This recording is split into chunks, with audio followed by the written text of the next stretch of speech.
these different trade shows in all of these different countries, and, and they wonder why our craft has got such a bad reputation.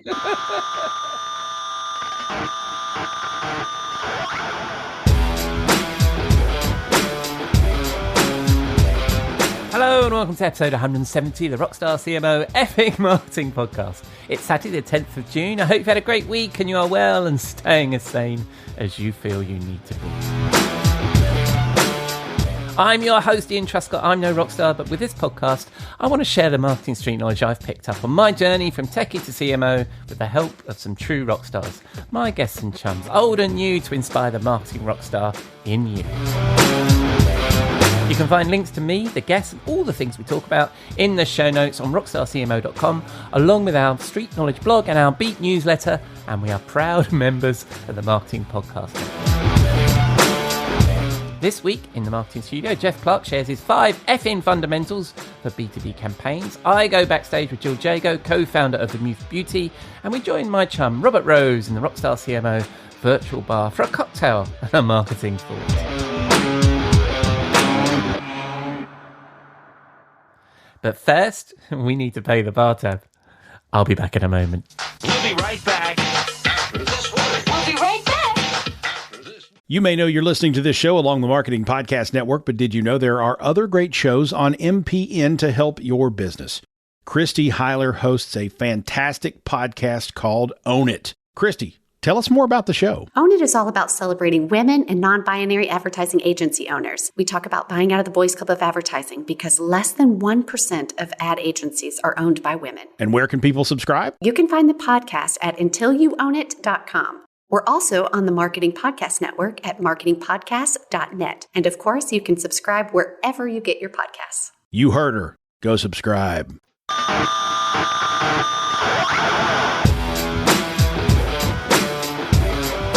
Time for us to drop by the Marketing Studio, where I get some free advice from my chum, Jeff Clark, a former Forrester Research Director and our resident Rockstar CMO Strategy Advisor.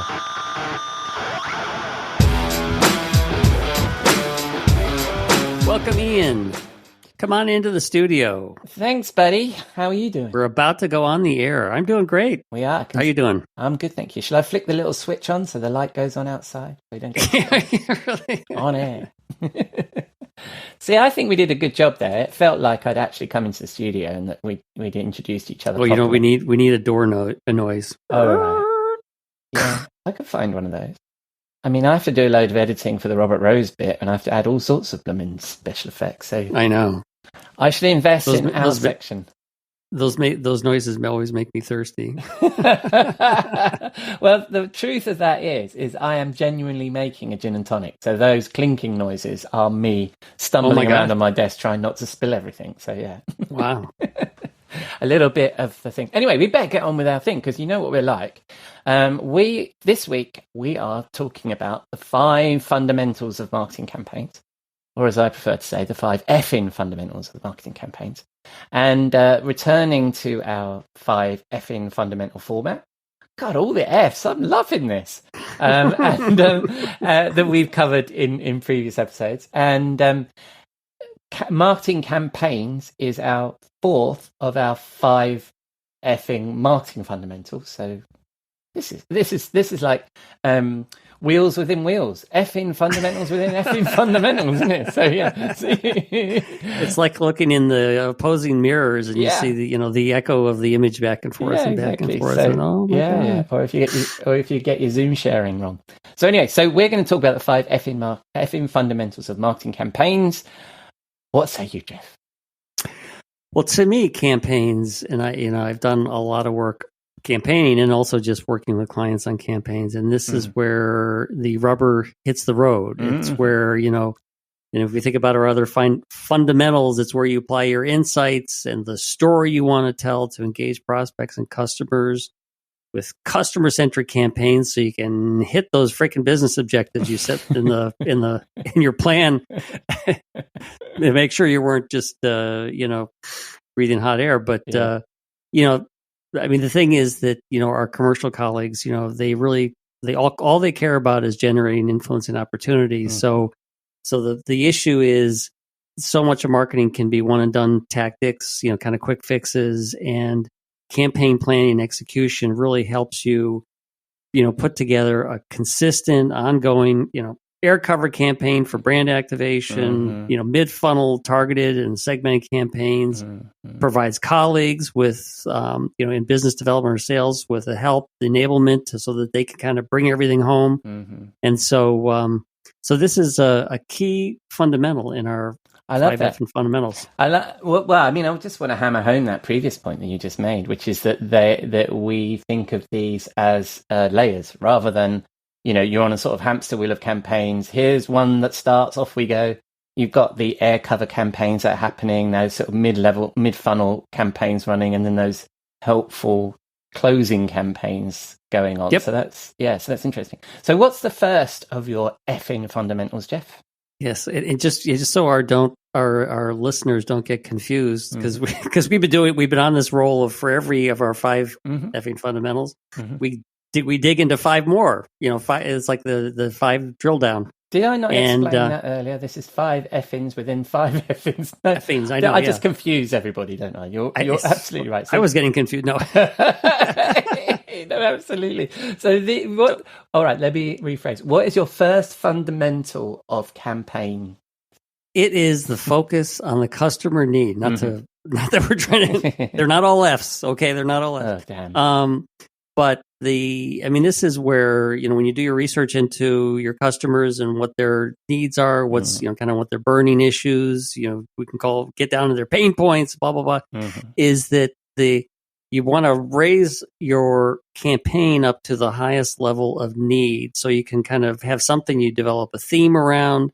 It helps you build out, what's the segment, or what are the segments that you're addressing with this campaign.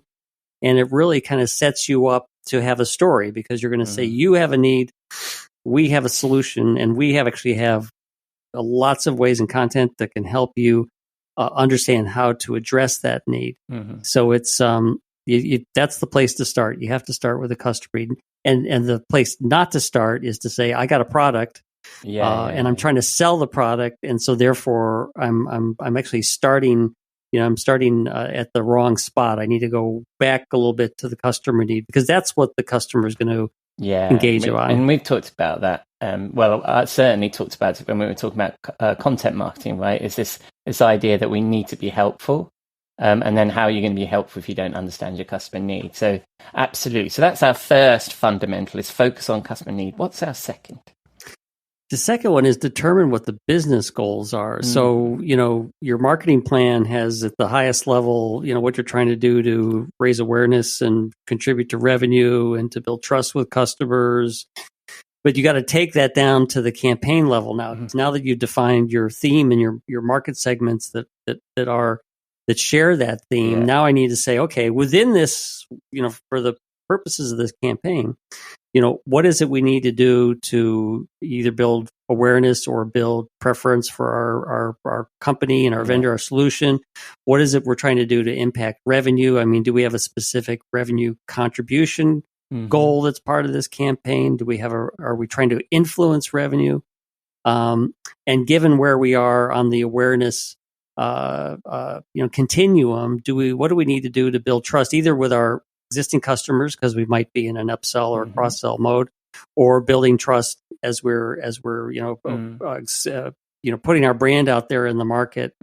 And then this builds on one, your art framework that you often talk about, to which I add the fourth thing, which is enablement, because it's absolutely imperative that, since you're trying to build this multifaceted, multi-channel campaign, now this is something where your sales team, your business development team, anybody who's touching the customer needs to understand how to communicate within the context of this campaign. So you've got to help them. What are the tools? What's the messaging? Right. Why are we doing this?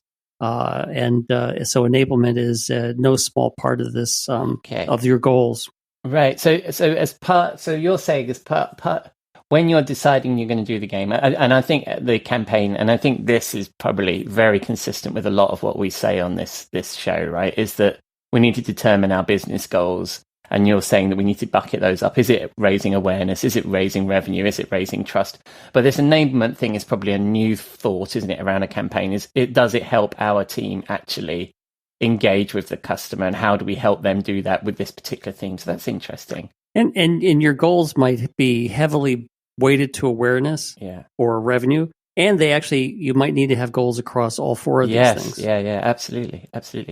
The thing is, it has to do at least one of them, right? So that's otherwise, why are we bothering? So, what's your third? The third one is create a campaign team, because if you're creating a multifaceted, multi-channel campaign, then it's like, what's the comms team have to do with this? What's the digital team? What's people in the field, sales, ops, So you want to create a team where you've got core set of core team members that are representing these different functions, because they're going to have their own work to do within the context of the campaign. Yeah, they can't be doing things that are sort of at the be running against or conflicting or giving conflicting messages relative to this campaign. So you need to have that cross-functional team. And then you obviously need to have a leader, because a cross-functional team just throwing everybody in a room doesn't necessarily work. So somebody who's got good business sense, who can manage, collaborate across teams like this, is absolutely essential to be the leader. Yeah. So that's important there. The team thing's important because there's different parts of a campaign is going to require different specialism. And it doesn't really matter how you organize your marketing team, whether you've got people split between field marketing, content marketing, brand, comms. Yep. You could slice and dice it like that. Then everybody needs to get behind a campaign, or whether you have, blended teams within teams, but that doesn't work. So yes, I completely agree with this. And then when you're saying about a leader, do you mean, that doesn't necessarily need to be a senior person. It's just somebody who owns that campaign, doesn't it? Yeah, and it could be, what I've seen a number of different varieties of this. I've seen, like, sometimes there's a global campaigns team in which there is a person who will be basically orchestrating one or two campaigns. Sometimes somebody in, marketing ops is kind of like a really good project manager, or several of them. And so therefore you put them as the leader. It works. Or sometimes there's somebody who's really strong in your digital or your field marketing teams who you can say, now you're running this, you're owning this, as long as you're not trying to take away too much from a day job. Yeah. But it can be a number of type of people that fill this role. It is not necessarily, your somebody else on your leadership team. You're, as a CMO, saying there's somebody else on my leadership team who's going to run this. And the other thing that's important is that when you set these teams up, is that you want to make sure that they understand that the idea is that they need to be agile, because there could be a bunch of planning that happens up front. But the reason they're trying to work together as a team is they're looking at results, they're seeing what's working, what's not working, they're making changes, course correcting. And so having a cross-functional team do that is very important. Yeah, absolutely. And we're so data-led, aren't we? So you need somebody from the marketing ops team, somebody with a data background who's going to keep track of the performance of the campaign, right? As well as you say, the creative and the copy and all that stuff, and the messaging, and that the messaging doesn't conflict with anything we're doing at corporate. But also, I like that idea, this lead and having strong project management skills as well, isn't it? They don't necessarily need to be creative, but they certainly need to be able to herd the cats that need to make this thing happen, right? Yes. Meow. Absolutely. All right. So far, we've focused on the customer need, which is what we do every week. Determined our business goals, which is pretty much what we do every week. And now we've created this campaign team. So we put this multifaceted team together to put this thing out. So what's the fourth fundamental? So now you need to set that campaign team to develop a tactic mix that aligns with the buying journey. So, within the big umbrella of the campaign, there's going to be events, there's going to be, advertising, email, sales tools, et cetera, to develop. And so, what is that mix, and can we use the insights that we gained from our research about the customers to understand where do they go for information, what type of information they're looking for. Do they take it in digitally? Do they engage with people, sales teams, and it's going to be in person? Do they go to the events? They want to talk to people at events. They want to get demos. What is it that is actually the right set of tactics that's in the buying journey? And you want to use your understanding of the journey to guide this, as opposed to create which I think I've been guilty of many times, is you create the bucket list. It's like, okay, we need to have a white paper, and we need to run a webinar, and we need to do this, and we need to. It's trying to be cookie cutter can be a waste of time. So you really want to look at that.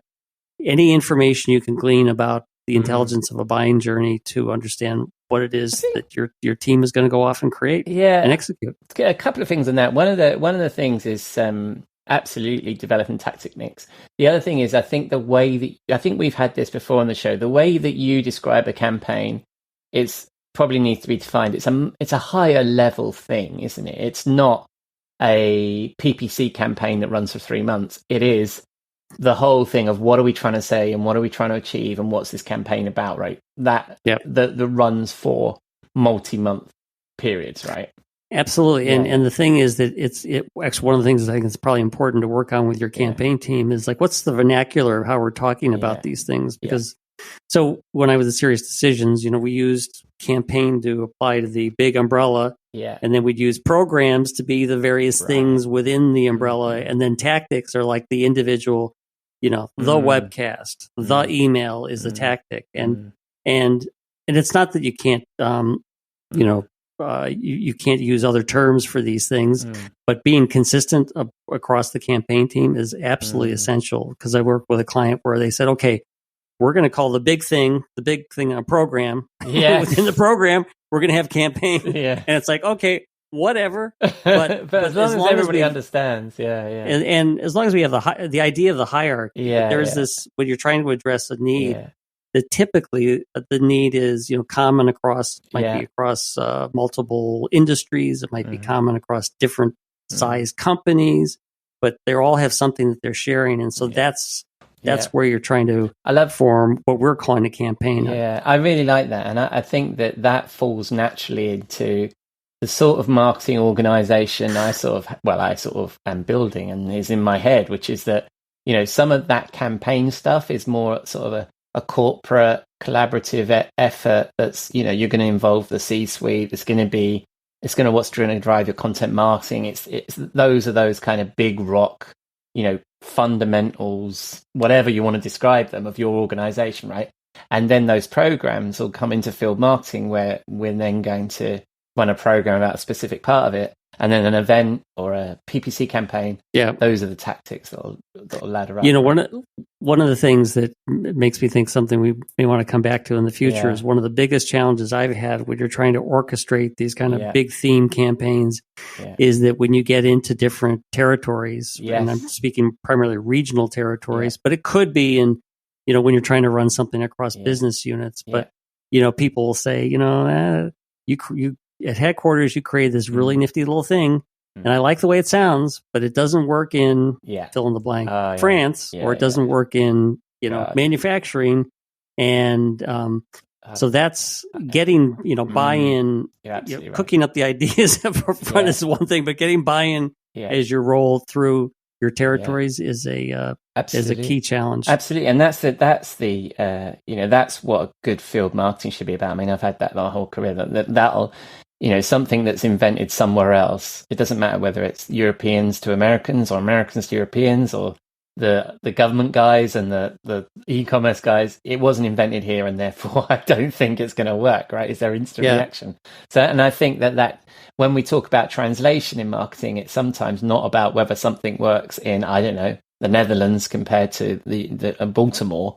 It's sometimes about whether this will actually work in manufacturing versus pharmaceutical, right? So and it might be just a matter of changing the vernacular as opposed to changing the concept, but absolutely important. I've gone too far deep into that. We better jog on. Oh, and the other thing is, when you were saying about having your cookie cutter, I think you need a template and a framework but you need to pluck from that, don't you, what it is you want to. Yeah. So anyway, we're putting our campaign together. So far we've focused on the customer need, we've determined the business goals, we've created the campaign team, and we've developed our tactical mix to align with the buying journey and where they are and all that kind of stuff. And then we went down a rabbit hole, and now we're coming back out of that.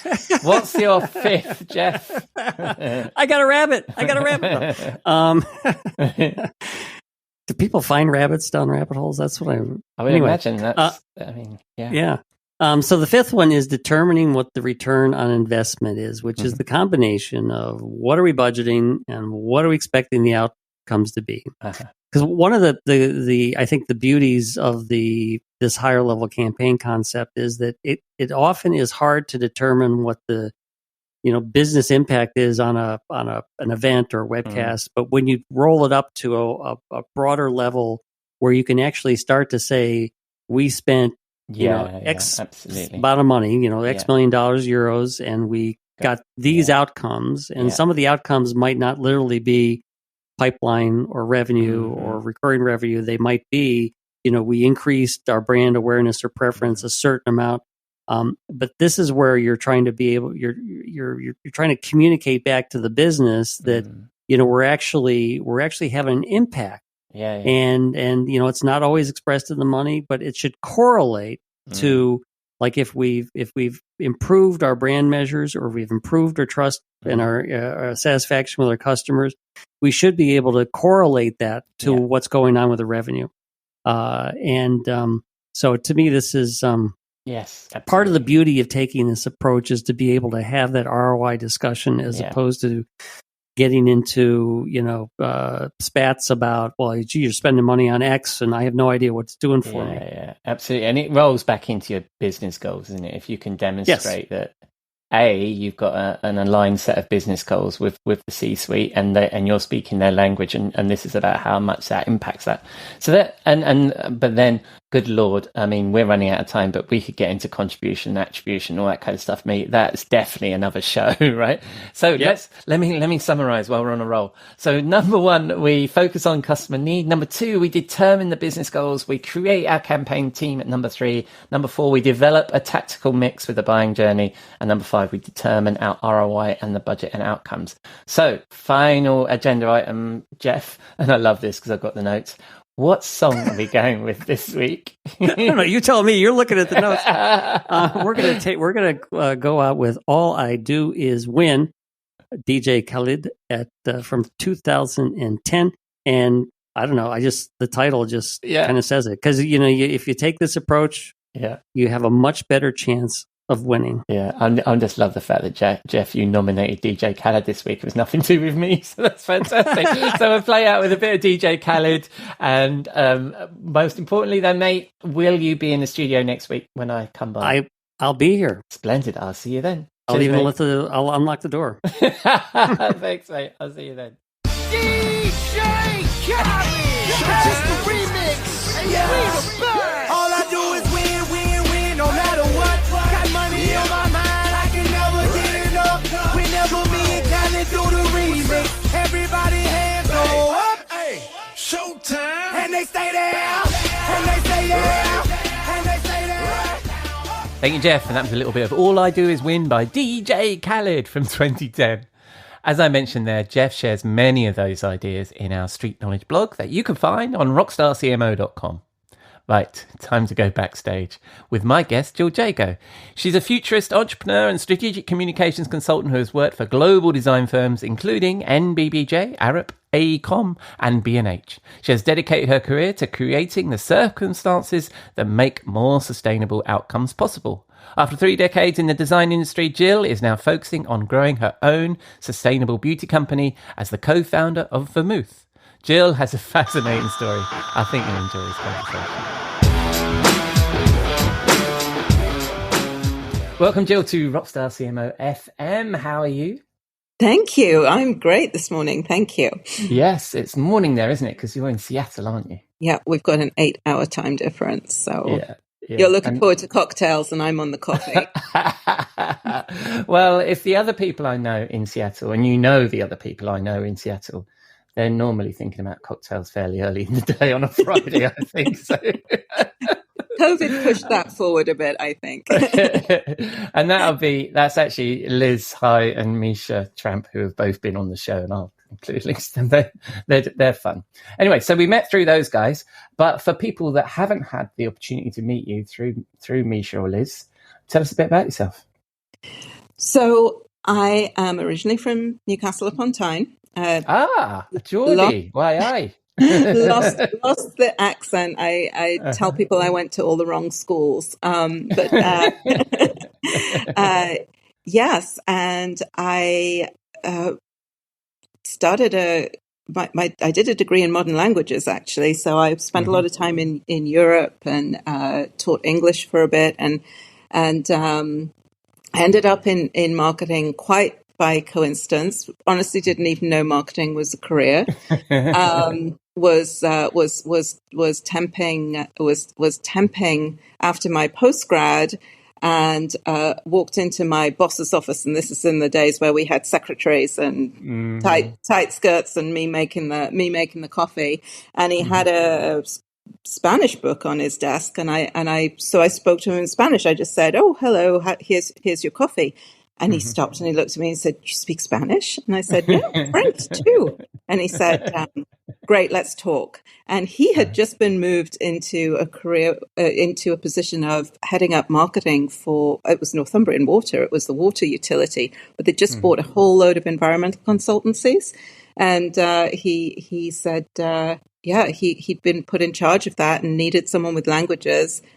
And so they hired me, and neither of us knew the first thing about what we were doing, but we just muddled along.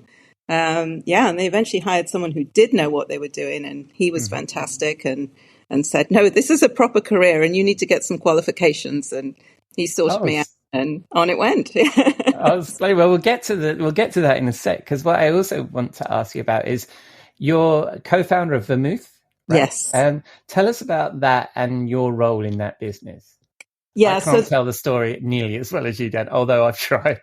No, well, if anyone had told me that, at this stage in my life, I would be embarking on a career with a sustainable beauty startup, I would have thought they were barking mad. But I like to tell people Vermouth was born out of indignation. There was three of us having cocktails one evening, and we got talking about lipstick. And I don't know if you know this about women, but makeup is a thing.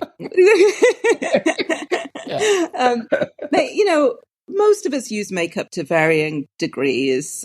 Some are absolute non-makeup wearers, but even women who wear the most minimal makeup tend to love a good lipstick. And lipsticks, it's a very emotional product. And so we kind of bonded over our love of lipstick, and then it very quickly devolved into all the things that are wrong with lipstick, especially at our age, right? I know people can't see me, but I'm a more mature lady. and it's a horrible experience buying it. You go into one of these stores and you're followed around by a 20-year-old in orange lipstick who talks you into the latest trendy color, and you get home and it's awful and looks terrible and you never wear it. You've just spent $45 on a lipstick that you never wear, and then it's in this awful plastic tube, which you feel really guilty about throwing out because it's not recyclable, so you hang on to them. So ask any woman how many lipsticks they've got rolling around in their drawer or their purse that they never wear, and it's usually quite a big number. Right. And so we just got really animated by this. It can't be that difficult to solve. Like, let's get the plastic out of it. There's got to be a better way to buy it. And Vermouth was born out of indignation. But then, now that is it, and knowing Misha and Liz and getting to know you a bit better. Now that is a cocktail evening I wouldn't miss. And guess what we were drinking? Vermouth. So that's the inspiration of the name and the inspiration of solving the problem. So, how did you start? I know Misha and Liz better than I know you, and they're researchers and marketers and stuff. How did And you're a marketer too from your career. How did the three of you then decide we're going to solve this problem and we're going to actually do something about it?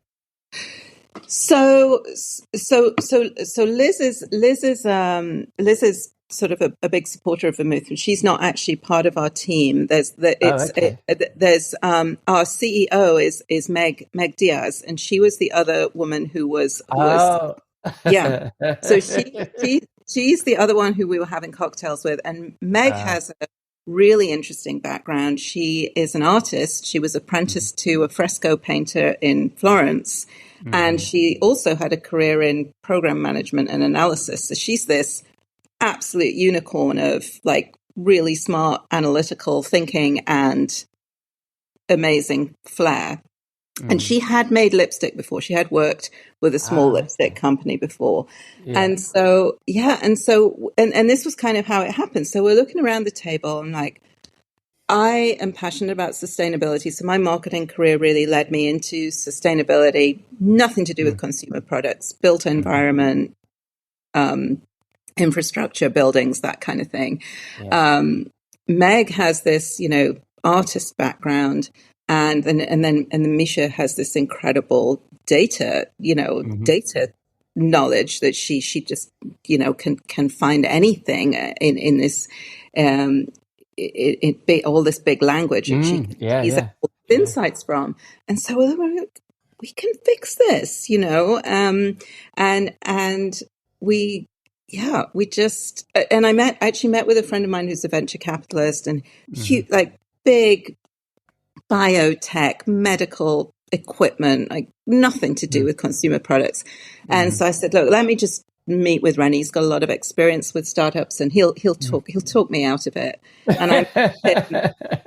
And I gave him I won't say it was the elevator pitch because it was a lot more long-winded back then. We hadn't fully formed idea, and he listened, and then he leaned forward and he said, "This is really exciting. How can I help?"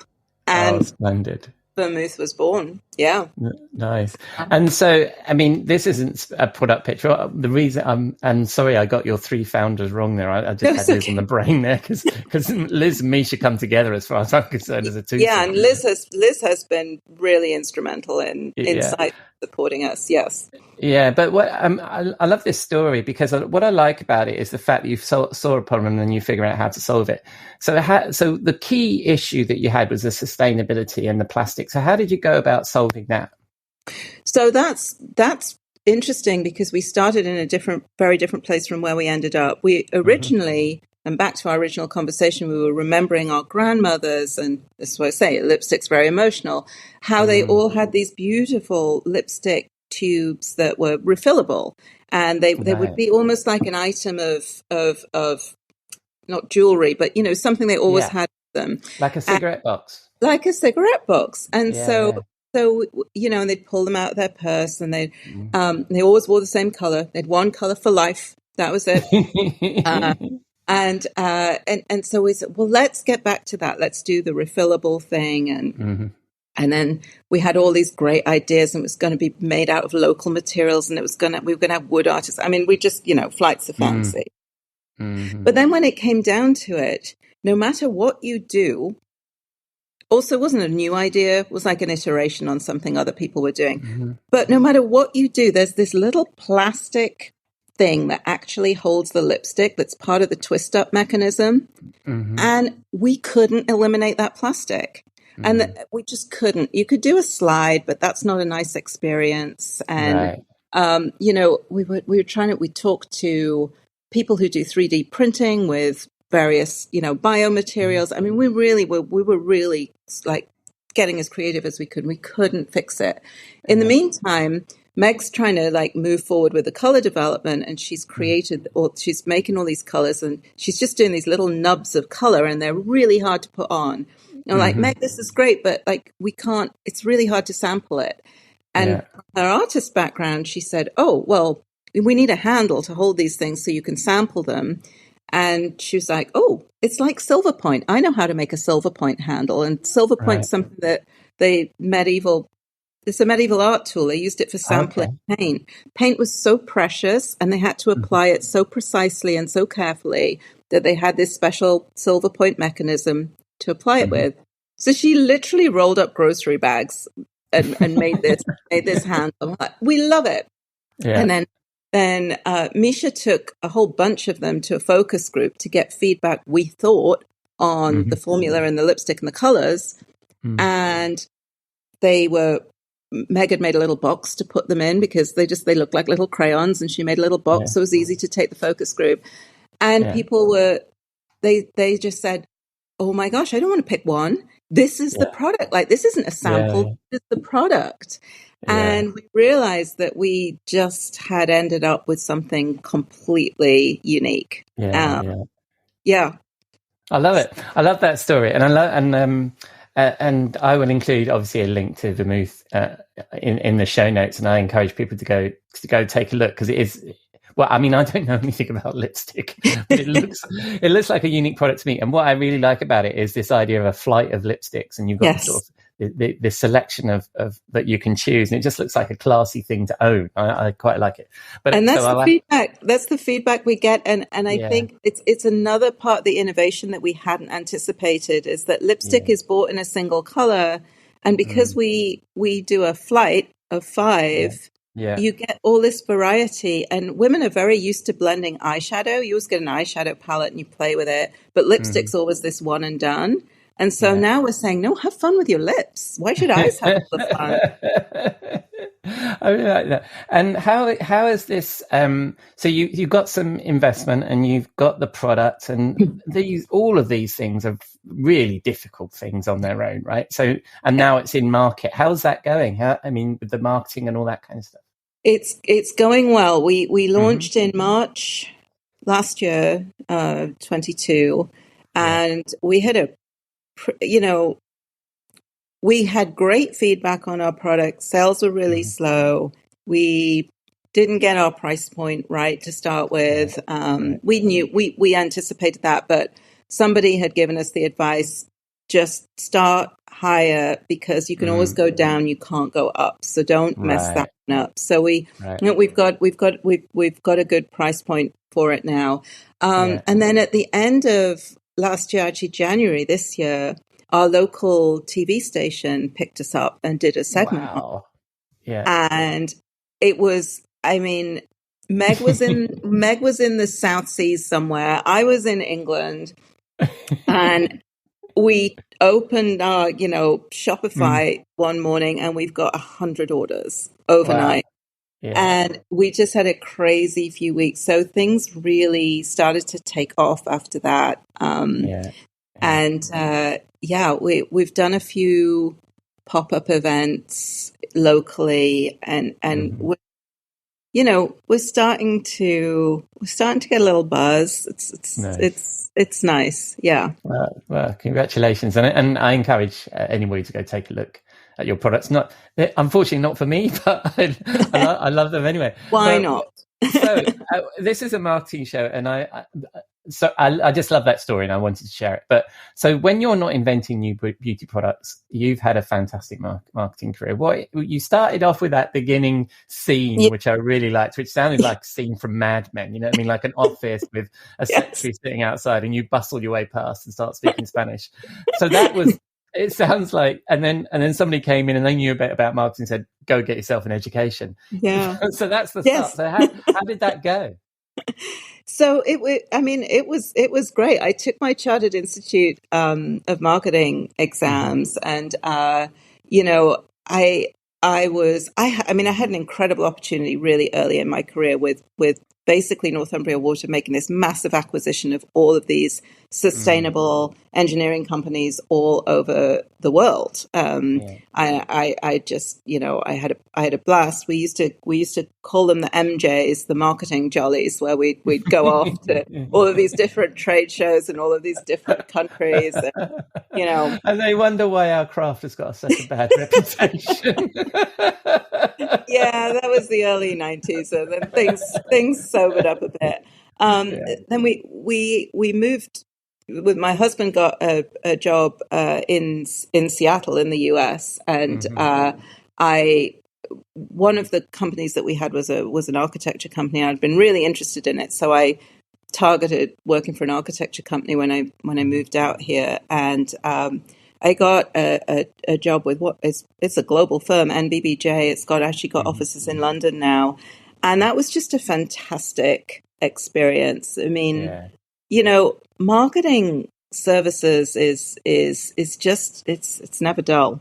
And then kids and needing to change pace a bit, and I went out on my own, and so I had my own consulting practice for about almost 20 years actually, but my main client then was the chief sustainability officer of Arup, another British-based firm that had an office in Seattle, and I learned so much from him. He just about and this is what's so interesting to me. Sustainability is a marketing and communications problem as much as it is an environmental problem, because the reason things don't change is because people don't understand the importance, or it doesn't feel relevant to them, or they don't, and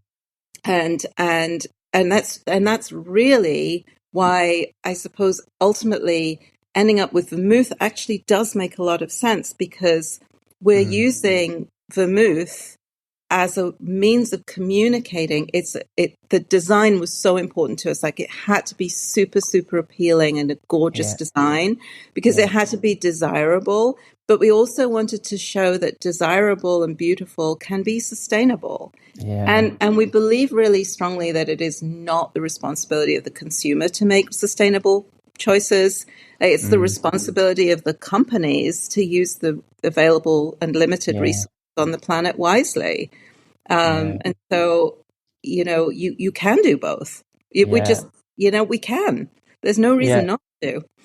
This is so interesting, because this is, I was on a CMO roundtable organized by one of my former guests, Eric Fulweiler from Rival, and I'd mentioned your product anyway. But coincidentally, we were also talking about sustainability in marketing as well, and sort of like how much does it actually cost to share video, for example, because it's the big tech and all that kind of stuff. Yes. So I think it really is coming through, but. One of the things you were saying there about educating the consumer, we as marketers have massive budgets if we put them all together. So if we decide, we're culture changers. So if we decide that sustainability is the way to go, we can make it happen. Really, we can do it. So, I'm really glad you brought that up, because one of the most exciting things that's happening with us is that we are connected to a lot of other female-founded companies in the Pacific Northwest, and the Pacific Northwest, sort of like, the northwest corner of the US. So Washington State, Oregon, kind of Vancouver, BC. We sort of don't observe the geographic boundaries really. And there are a really interesting number of female-founded companies focused on doing things more sustainably. And because we're women and we tend to not, and we're not tech, so the big bucks aren't available to us. We're really smart and active in collaborating together, and it's been one of the most joyous parts of this journey has been connecting and joining a community of women who are like-minded. There's no competition. We're all trying to support each other and lift each other up and change things together. And it's, I don't see any reason why we can't do it. No, I love it. And I mean, like I say, really enjoy your story and how you got here. But unfortunately, I'm running out of time, and I love talking to you, Jill. And I do want to talk about sustainability on the show a little bit more around marketing. So I'll definitely have you back on to talk about that topic. But I'm going to get to our final question. We have a regular feature, the Rockstar CMO Swim Pool, our portal to marketing hell, where we throw all the bullshit, snake oil, and overhyped trends that plague this industry we love. What would you chuck in, Jill? Oh, I'm glad you sent me this question ahead of time, because I really had to think about it. So my answer is trends. I would chuck all the trends in there. And don't get me wrong, I love a good trend. Nobody gets more excited about Wunderman Thompson's trend report every year than I do. Yeah. But a trend is, by definition, historic. It's already happened. And I think we pay far too much attention to trends as the kind of we even talk about it as what's next. It's not what's next. It's happened. And I think what we're not good about doing is digging deeper into what's driving that trend, what's motivating it, what's the zeitgeist that's creating the circumstances where this becomes, as my children so eloquently say, a thing. And I recently took a course training in strategic foresight, which people call futurism, which is just a very glamorous term because there's no such thing as somebody who can predict the future, but you can get smart about it. And so the trends, putting those together and looking at the patterns and looking to see what becomes possible as a result of these things is where I get really excited. And I think you have to have the courage to do something that nobody else is doing. And that's really hard to do, even as a marketer. I know it's kind of our job, but something holds us back. And I think that's why Vermouth is so exciting, because nobody's doing it. We had no idea. And there is. I agree. Yeah. I agree. And I mean, I'm in B2B tech, which is, you know, we're the most boring and beige of marketers in the world. And that's the problem, isn't it? We all jump on a particular trend in inverted commas, and it's the thing that's already happening, and everybody's already jumping on it, and you're not differentiated at all. You're just another guy talking about chat GPT or whatever shit it is that we're talking about. Yeah, absolutely. That's fantastic. I really enjoyed this, Jill. And when people spin the dial on the interwebs, where are they going to find you? We're at vermouth.co, no M on the end, .co. Vermouth spelled just like the spirit. Nice. I love it. And are you on LinkedIn, Twitter? Where do you hang out? Yeah, we're on LinkedIn. We're not on Twitter. We are. Who is these days? It's a minefield none of us have felt like tackling. But we're very active on Instagram, which is Vermouth_beauty. And we're also on Facebook. And that's where most of our conversations happen. Nice. Well, I enjoy your conversation, and I would encourage anybody to connect with you and your brand. I love it. Thank you very much, Jill. Thank you. Look forward to speaking to you soon. I would love to talk more about sustainability. Cheers. Thank you. Okay, thanks.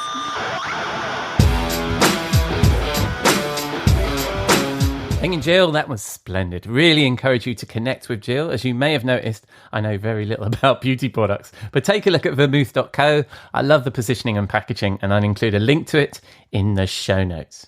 Right, it's that time of the week to wind down in the Rockstar CMO virtual bar and join my friend and content marketing guru Robert Rose, chief troublemaker at the Content Advisory for a cocktail and a marketing call.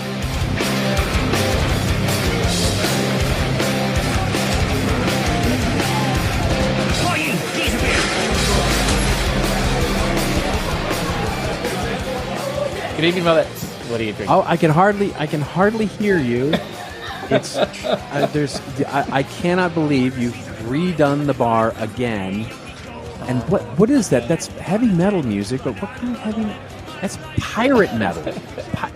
Pirate metal you've got going on there. Like they're sea shanties, but they're done in the style of heavy metal music. I love the pirate theme that you've now changed the bar into. There's sort of the whole yo ho ho and swords and swashbucklers and but heavy metal. I think that's a bold move. I think that's a bold design move. I like it. Well, man, you got to keep with the times. I mean, you do know that pirate heavy metal is the thing now. Yeah, I guess so. Yeah, there's some real interesting pirate metal bands out there that I'm sure people don't know about. But... Yeah, there's quite a few people that don't know about them, including myself. Yeah, some discovery. Before I decided to make trouble for you, I didn't know about them either. And now I know way more about pirate metal than I ever wanted to know, and that's what it is. In any event, I have a lovely drink for us to celebrate Pirate Metal Day here at the bar. We're calling this a Copper Guild. And a Copper Guild is, so we'll bring it back home with some tequila drinks here. And we're going to have a lovely reposado And basically, it's really any reposado you like. However, there is one key difference here is I want you to pick a reposado that doesn't have a lot of flavoring built into it. So if you're a fan of the reposado that has, a lot of sweetness or it's been infused with some sweetener, I want you to not do that. I want you to go with a really good, clean tequila, reposado tequila. Now, what you're going to add to this is the sweetness, because this is a sweeter drink. But what you're going to add is you're going to find not vanilla like a sugar thing, but you're going to add your favorite vanilla flavored liqueur, and there are many out there. But find a nice vanilla flavored liqueur, and then so this is basically 2 parts tequila. Basically, call it 1 part or half part the vanilla flavored liqueur, and then again a half part of sweet vermouth. And yes, you're already your lips are puckering because you're thinking, wow, that's going to be really sweet. It is pretty sweet. It's a pretty sweet drink. And the tequila taste goes away for the most part in lieu of the vanilla flavored liqueur and the sweet vermouth. Wow. But add to that some orange peel to garnish it, or then maybe a squeeze of orange if you like. And you've got what we're calling a copper guild, and you'll see by the look of the drink, by how coppery and metallic it looks, of why we call it this. But then that should be served on the rocks, and there you go. Wow, I've never come across... So what would be a make a vanilla flavoured liqueur? Is there a particular brand that... I've not heard of it before. A vanilla liqueur? Yeah. Wow. Is it just vanilla liqueur? Is it? Yeah, there are a few brands. There's many brands out there. Of course. The one that always comes to mind is the TV commercial. I used to see the Di Saronno. Have you had? Oh, is that? Have you had the Di Saronno? I'm familiar with Di Saronno. Yeah, they call it a velvet cream, basically. Nice. But then you have the Gifford vanilla. That's also another one. There's a schnapps, but you don't want any part of that. But there are many, many vanilla liqueurs out there that you can try. Well, I better get on with making that then. And so I shall. And by the way, for the purposes of the listeners, we've moved into a more quiet area of the bar. Oh, indeed. Yes. I need to the band I think is on break at the moment. Yes. Yes. And I forgot to mention, I am putting into that my, what did you say? A reposado. Yes, a good clean reposado with no sweetener in it. And we obviously know that the equivalent version of that would be a nice gin, which I've put into this glass. And the vanilla flavoured liqueur, based on the fact that I hadn't realised Di Saronno was a vanilla flavoured liqueur. I'd never heard of it before. So I only have tonic water on my desktop bar, so I should go with that. I do have some vermouth around the house somewhere, but that'll be for another special day when I will have to make something with some vermouth. Okay. Not that it's not special talking to you on the podcast, obviously. Let me give this a taste. That's delicious, Robert. I don't quite get the sweetness with mine. No, or the vanilla, I suspect. Yes, or the reposado. No, I get mostly gin and tonic. Yeah, I could drink one of these every week. And what are we calling this? That would be what we. You can really call it anything you like, but we call this a copper guild. I love it. All right, so where are we going to be drinking these very fine copper guilds? Well, I think we have to go, because of the Pirate Day here at the bar, yes. I think we have to make our way to the Caribbean for sure. Yes. And so my lovely wife just returned and with all sorts of pictures, which made me completely jealous, from Cancun. And so there is a place that's near Cancun, just south of it, actually, a resort there near a place called Puerto Morelos. And it's a beautiful little beach town just south of Cancun, away from the city, as it were. Beautiful water, very calm, of course, very warm water with the Caribbean. And so just a lovely place for us to drink a little tequila, sweet drinks as we can sort of take our siesta in the sand. Yes, nice. And you'll get some good tequila down there, I should imagine, don't you? You get fantastic tequila down there. You get wonderful tequila down there. And one that we have been, and I can't remember the brand name off the top of my head, but she brought one home with her that you chill. Basically, you drink it straight and you just chill it and get it very cold, and it's just absolutely spectacular. That sounds delicious. I do enjoy my gin, but that sounds delicious. And so we're in the sunshine again. I like where you take us, Robert. This is very nice. And when conversation turns from the various different tequilas that we can drink here, and it turns to marketing, what are we talking about this week? Well, we're going to talk a little bit about the way we organize our content. And it's fascinating to me that as businesses, so one of the interesting things that I have just observed is one of the big challenges that we have with looking at our the way we organize content on our website, for example, or the way we even organize a website, is very much in a hierarchical fashion, right? In other words, we organize it very much as if we were a library.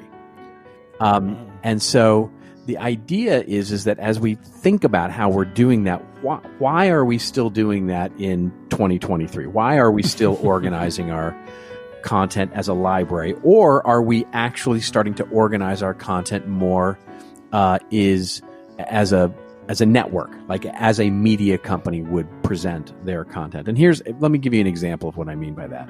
So if we think about the way that we organize, for example, a B2B resource center, or if we organize our website, right? We often organize it with, you come to the front page and yes, if you go to this page, you can get all the ebooks. If you go to this page, you can get all our podcasts. If you get all of this, if you go to this part of the website, you get all of our white papers. If you go here, you get all of our blog posts. If you go here, you get all of our product information. And basically all of those things are segmented hierarchically.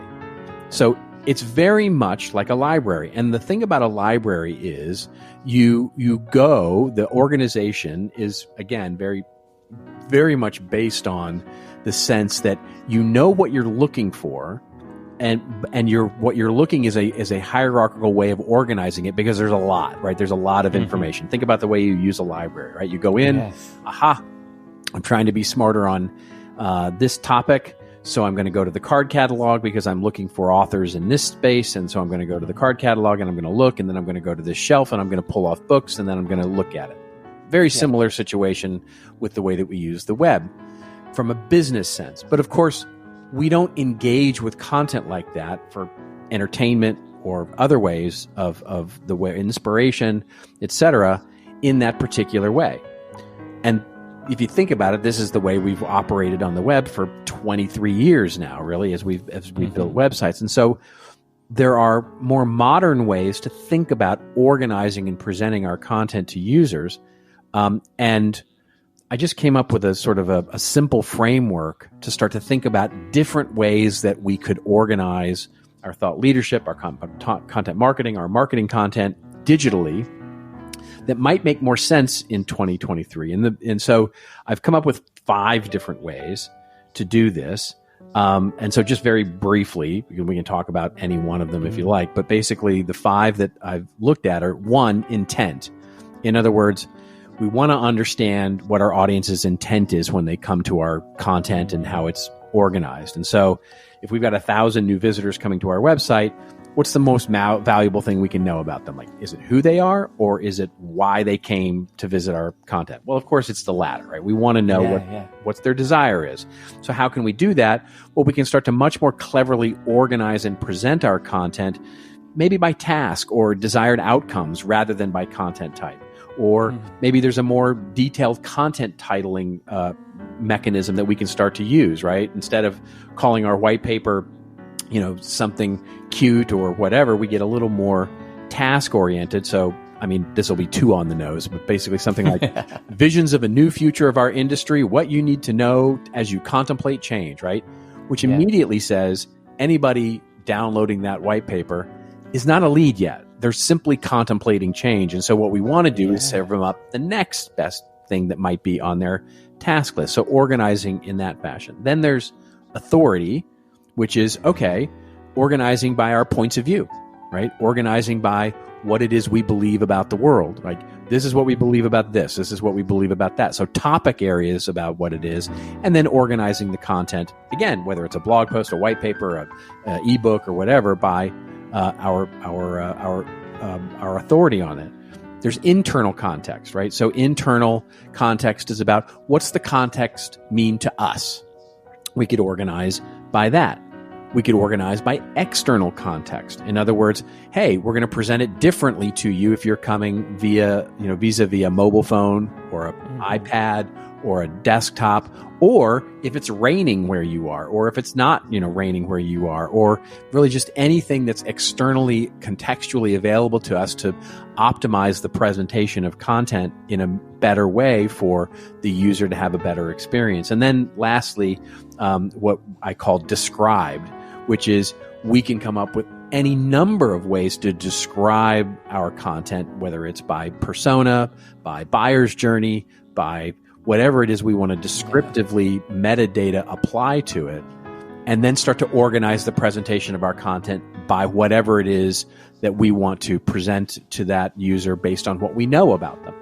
So, in other words, stop thinking about content organization so hierarchically, which is fascinating to me in 2023 that we're still in that mode of operation as we design new websites and content hubs and all those kinds of things, and rather take a much more modern, customer-centric, contextual look at the way that we organize our content and start to just look at it as a giant pool of content that gets presented as it needs to. Headless is a big thing these days. And so starting to think about much more of a singular corpus of content that gets presented in multiple different organizational fashions, depending on the way the customer wants to access it. Yeah. No, this is great. I mean, I was interviewed on a podcast the other day, and they were asking me about content marketing, and they were talking about personalization. They were talking about the customer journey. And I was saying, we can get a bit hung up on organizing out of trying to, nurture people and think about where they are in the customer journey and all that kind of stuff. But I think what you're saying is that, and what I was talking about was like there's a buffet of content, and you just need to make sure that people can choose their own adventure around that buffet of content. And I think this is exactly what you're talking about here, isn't it? Is when you think about things like intent, your first one or your last one described, where you're placing your content where people are naturally going to flow, right? Indeed. And I think what we get hung up on, in the world of personalization or targeting, we get so hung up on we have to know who they are before we could present it to them, right? Yeah. And that's lovely, and it's wonderful if we can get to that point where, based on the contextual browser status, in other words, we know enough about this particular user that we can determine which way we want to present content to them dynamically. That's lovely and wonderful, but we don't have to start there. In other words, that's a big leap in many ways, because most websites today are still static. There's still static pages. Maybe they have dynamic elements like most popular content or what was read last, or those kinds of little dynamic widgets on them. But for the most part, and this is especially true in B2B, most B2B websites are still pretty much static brochures that have access to other kinds of unstructured assets like PDF files and images and presentations and videos and stuff like that. And so even if we get to a point where we're just reorganizing the navigation and the way that we design our experience in a static way, but do so in a clever way that says, who are you? Basically, let's just ask you what can we do for you based on intent to say, hey, Marketo used to do a really great job at this back in the day before the Adobe acquisition, where you would go to their resource center and it would say, who are you? Are you a sophisticate in marketing automation? We have sophisticated materials here. Are you are you a beginner and you need to walk through this? Or are you just a marketing person and you're only curious about the business side of it? Basically, based on who you were, you would go through, and whether it was videos or ebooks or white papers or blog posts, the experience from that point forward, once you chose your persona was basically really just targeted toward you. And it wasn't that you couldn't get out of it. Like, you could always look at the right rail and go, no, go look at something more sophisticated or whatever. But the key is that it was based on your intent or your objective or your goal, rather than sort of, this is all our white papers, whether or not you're a beginner or not, right? Yeah. No, I love this. I love this because, I mean, especially in B2B, and I've been as guilty as anybody on this, you just naturally start to cluster your content around your solutions, the problem you solve, or around topics that you think that the visitor that's the way they're thinking and that's the way they're navigating. But I really like this, particularly that, like I said, the one at the beginning, the intent. Why are they here? And how can I serve them? How do I actually learn something from the piece of content they're consuming about why they're there? And, that then leads to personalization, even though it's it could be choose your own adventure, but at least you're providing the right content, right?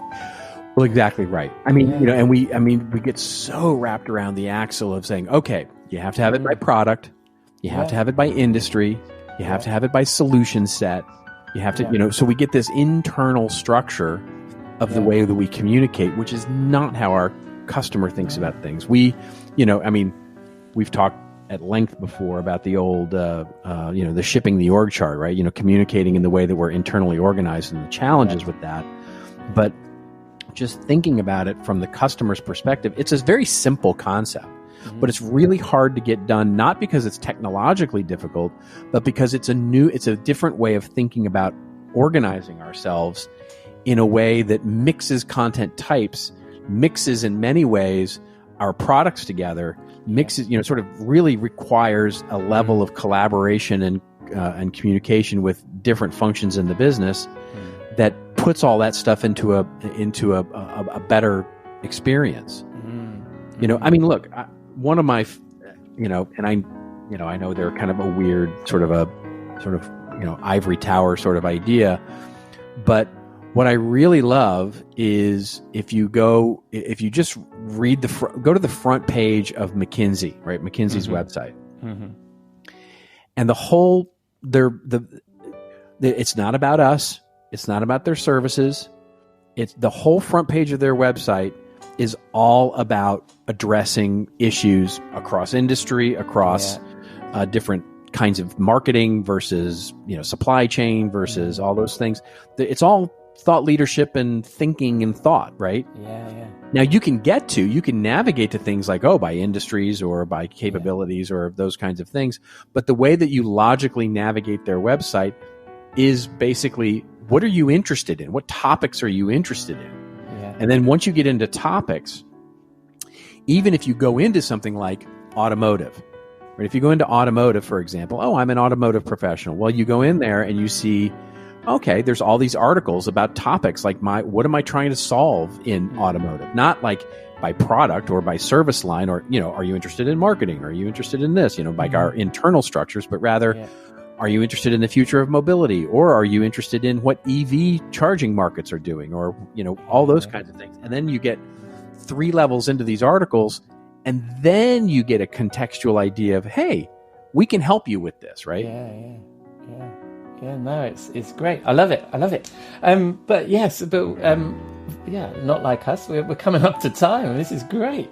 Okay, so where can people learn about how you expose this framework on a website? Well, we are our own worst enemy here, by the way. So please don't go to my website and go, gotcha. He doesn't organize this thing, because we're still working on that. We're still working on trying to change our website to that. But that's contentadvisory.net. Splendid. And when people spin the dial on the interwebs, where are they going to find you, my friend? They're going to find me on LinkedIn primarily. I'm sort of done with Twitter. I've came back and I'm sort of like tired of it. So we'll see. We had a big chat about that off air. I completely agree with you. And most important to me, will you be in the bar next week? I will, and I'm hopeful for more pirate rock. I mean, this is really, really cool. Sea shanties and metal is like great. I shall send you a cassette so you can listen to it at your heart's content. Oh, indeed. Yes, just send that on to me. Yeah, send a thumb drive. And you're a man who should stay off of YouTube, in my opinion, mate. Yeah, indeed. All right, mate. I'll see you next week. Thank you very much.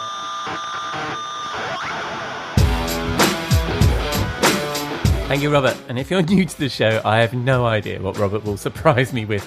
And that pirate metal at the beginning was a bit of Ailstorm, and rather appropriately, their song Dream. So that's a wrap on episode 170 of the Rockstar CMO effing marketing podcast. Thanks to Jeff, Jill and Robert for sharing their experience, and to you for dropping a dime into your podcasting jukebox, selecting our track and jiving along with us. I'm glad you're here. Please let us know what you think. Drop us a rating or review, or contact me or my guests through our website, rockstarcmo.com, where you can find the show notes with all our links, the Street Knowledge blog, newsletter, and all of our past episodes. Next week, Jeff is back in the studio. I go backstage with Mark Ordover, Chief Operating Officer at Evergreen Trading, which is a fascinating business. And Robert will be back in the Rockstar CMO virtual bar. Until then, have a great week. And I hope you'll again join us here next week on Rockstar CMO FM.